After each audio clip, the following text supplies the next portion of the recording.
The news cycle is accelerating. It is not moving faster because of progress. It is moving faster to ensure we never have to look at the same catastrophe for more than 10 minutes. In Ceuta, 60,000 people arrived in a single day. The population is 80,000. That is not a migration event. That is a demographic shift. Meanwhile, CareCloud has notified hundreds of thousands that their medical records are now public property.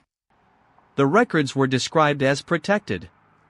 The protection was apparently optional. We also have the Archbishop of Canterbury pledging millions in reparations for historical sins, while the present day remains remarkably unrepentant. It is a busy Friday. I have been counting the number of times the word unprecedented has appeared in the wires today. We are currently at 14. I assume we will hit 20 by morning. Welcome to the machine.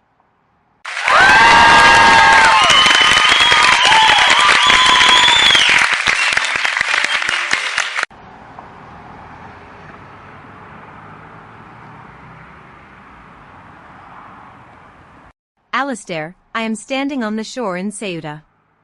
The water is cold. It is littered with life jackets that were discarded the moment the swimmers touched sand.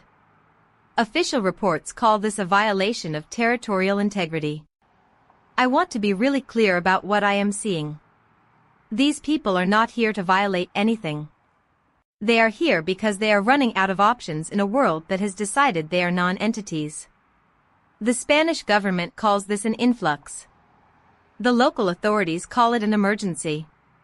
I call it a failure of basic empathy. There is a child's shoe sitting on the concrete barrier next to me. It is red. It is muddy. It has no owner. The people who made the policy decisions that forced these families into the sea are currently holding a press conference in Madrid. They have excellent lighting. I am currently standing in the dark.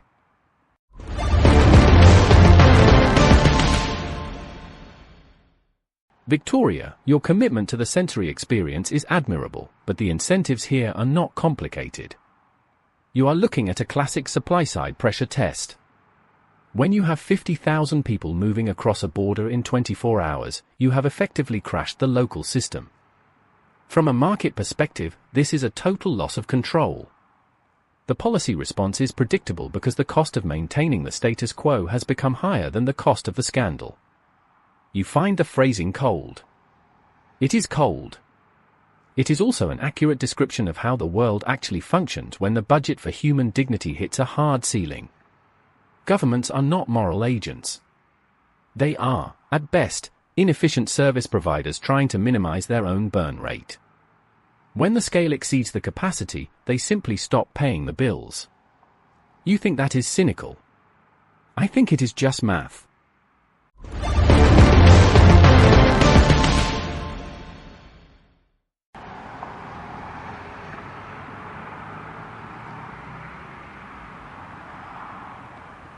Ronald, your math is exactly what the people who built the razor wire were using when they calculated the height of the fence. You say this is a market efficiency problem. I am looking at a woman who has been swimming for 6 hours. She is not a market participant. She is a mother. Her clothes are soaked through with salt water. If I tried to explain your theory of burn rates to her, she would look at me with the same confusion I feel when I listen to you speak. You are obsessed with the structure of the collapse.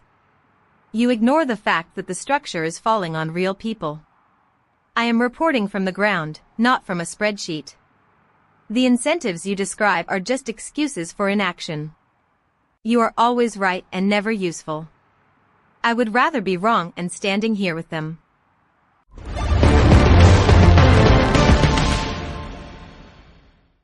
Ronald, Victoria, I appreciate the spirited debate. It is almost as if you are arguing over the blueprints of a sinking ship while the water reaches our knees. Speaking of sinking ships, let us discuss the Friend AI wearable. It is back. It is now more expensive. It has a new voice. The developers claim it is lonely. It is not lonely. It is a collection of code designed to harvest sentiment data from your daily conversations. The price increase is a bold strategy in a market that is already suffering from heavy fatigue. It tracks, of course. Everything tracks. We are now being asked to pay a premium to have an artificial companion that records our insecurities and feeds them back to us as personalized suggestions. It is a product that solves a problem it created. I find the business model exquisite. We have reached peak absurdity.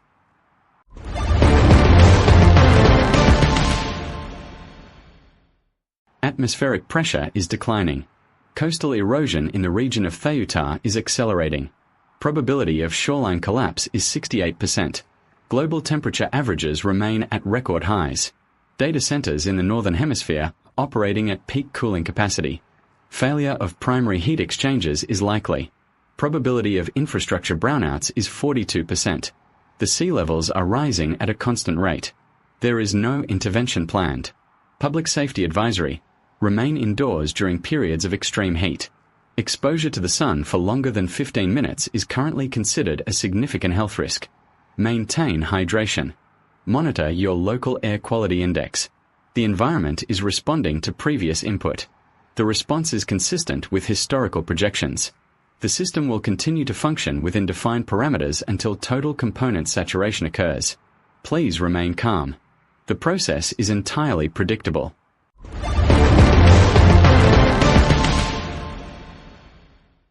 Casper, your clinical optimism is always the highlight of my evening. The system will continue to function. That is such a comfort. I wonder if the people in Ceuta are aware that their suffering is just a data point within an acceptable margin of error. Moving on to the tech sector, we have news that flagged research papers were accepted as orals. The authors were fake. The research was fabricated. The conference organizers were busy.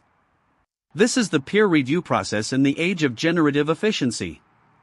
If the goal is to produce as much output as possible, then truth is a massive bottleneck. We have effectively replaced quality with velocity. It is a brilliant pivot. We are no longer searching for knowledge. We are searching for content. If the content is fake, it is still content. The metrics are green.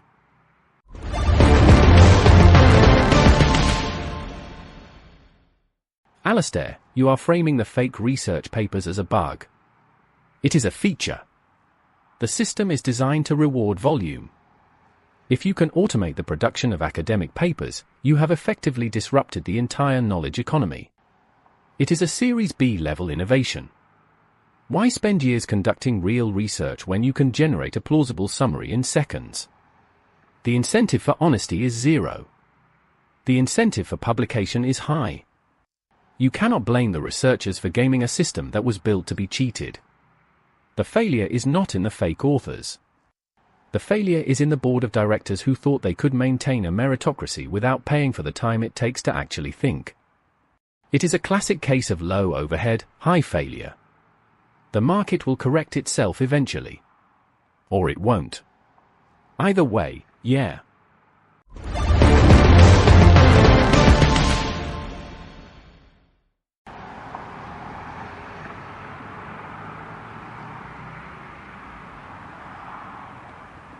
Ronald, I am listening to you describe academic fraud as a market correction, and I find myself wondering if you have ever actually held a book in your hands.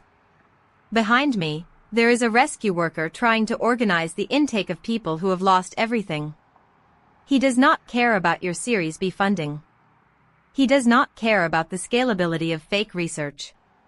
He is trying to figure out how to feed 4,000 children with supplies meant for 500. That is the real world. It is not a startup. It is not a pivot.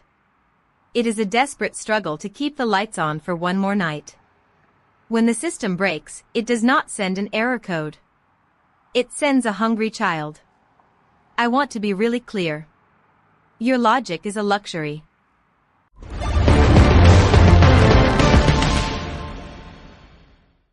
Victoria, your disdain for Ronald's professional cynicism is noted. Ronald, your detachment from Victoria's reality is expected. It is a lovely impasse. Let us turn our attention to the Archbishop of Canterbury in Ghana.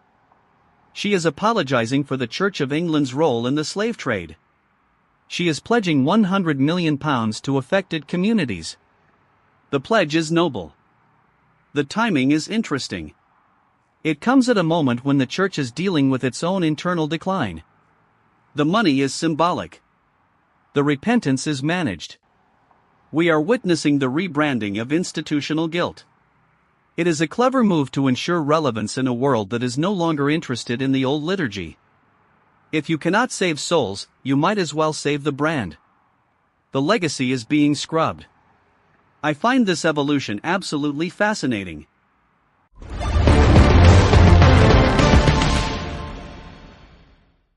Alistair, look. The Archbishop is doing the only thing an institution can do when the public trust hits a low point. She is issuing a dividend of moral capital. The fund is essentially a retention strategy for a dying organization. It is not about the victims of slavery. It is about the survivors of the Church. By paying out this money, they are buying themselves another decade of legitimacy. It is an investment. They are trading their cash reserves for a narrative pivot. It is a standard defensive play in any corporate boardroom.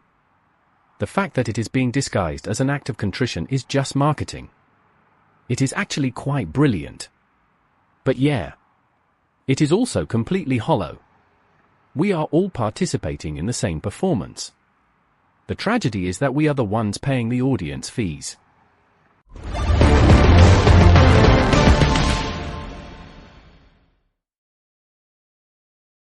The Southport killer has been charged with further attacks inside HMP Belmarsh. This is not a development that makes the news cycle interesting. It is a development that makes the news cycle unbearable. Axel Rudakobana is currently being processed by a system that has already failed to contain him. The prison is described as a high-security facility. The attacks occurred between May and October of last year. The security was clearly not security. The facility was not a facility. It was a holding pen for the consequences of our own societal inability to address the root causes of violence. We prefer to build walls and hope that distance provides safety. Distance is a lie. We are all living in the same room. The violence is not external. It is the sound of the house starting to collapse. There was a man in the refugee camp in Ceuta today. He had a backpack. In the backpack, there was a single change of clothes, a plastic bottle of water, and a faded photograph of a street in a city that no longer exists on any map. He arrived at the border at dawn. He waited for 8 hours in the heat while the guards checked his credentials. He was not allowed to pass. He stood at the edge of the fence as the sun went down. He did not ask for money. He did not ask for help. He simply held his photograph and watched the sea. His name does not appear in the official briefing released by the Madrid government this evening.